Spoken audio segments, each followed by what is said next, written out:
नमस्कार, तुम्हा सर्वांचं आपल्या स्टडी पॉइंट या यूट्यूब चॅनलमध्ये स्वागत आहे. तर लाडकी बहीण योजनेसंदर्भात सर्वात मोठी अपडेट आहे.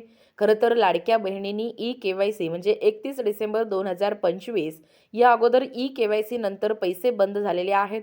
बऱ्याच लाडक्या बहिणींची आपल्याला तक्रार देखील आहेत किंवा कमेंट आहेत की मॅडम, ई-के-वाय-सी नंतर आमचे जे पैसे येणारे होते तेही बंद झालेले आहेत.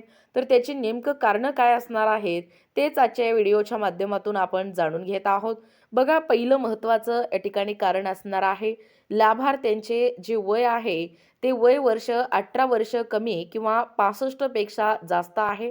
त्याच्यामुळे देखील तुमची लाडकी बहीण योजना बंद पडलेली असेल. त्यानंतर वार्षिक उत्पन्न 2.5 लाखापेक्षा जास्त.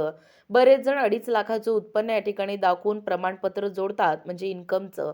परंतु काही ठिकाणी चारचाकी वाहनं असल्यामुळे त्यांचं साहजिकच आहे, सरकारी खात्यामध्ये असल्यामुळे 2.5 लाखापेक्षा जास्त उत्पन्न देखील असू शकतोय. अशाही लाडक्या बहिणींना या ठिकाणी या योजनेच्या माध्यमातून अपात्र केलं गेलेलं आहे. त्यानंतर घरात आयकर भरणारे जे सदस्य आहेत ते, घरात चारचाकी वाहने असणे, बरेच महिला आयकर भरत असताना देखील या योजनेचा या ठिकाणी लाभ घेतलेले आपल्याला दिसून आलेले आहेत. घरात चारचाकी वाहने असणे, इतर सरकारी योजनेचे लाभार्थी व तसेच ई-के-वाय-सी करताना झालेली चूक हे सर्वात महत्त्वाचं पॉइंट आहे.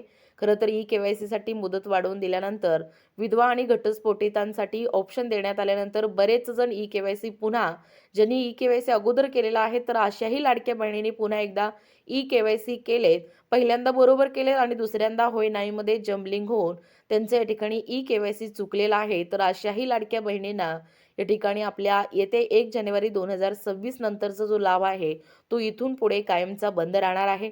याची सर्वांनी या ठिकाणी नोंद घ्यायचा आहे. बघा, व्हिडिओ आवडल्यास लाईक करा, शेअर करा, सबस्क्राईब करा. धन्यवाद.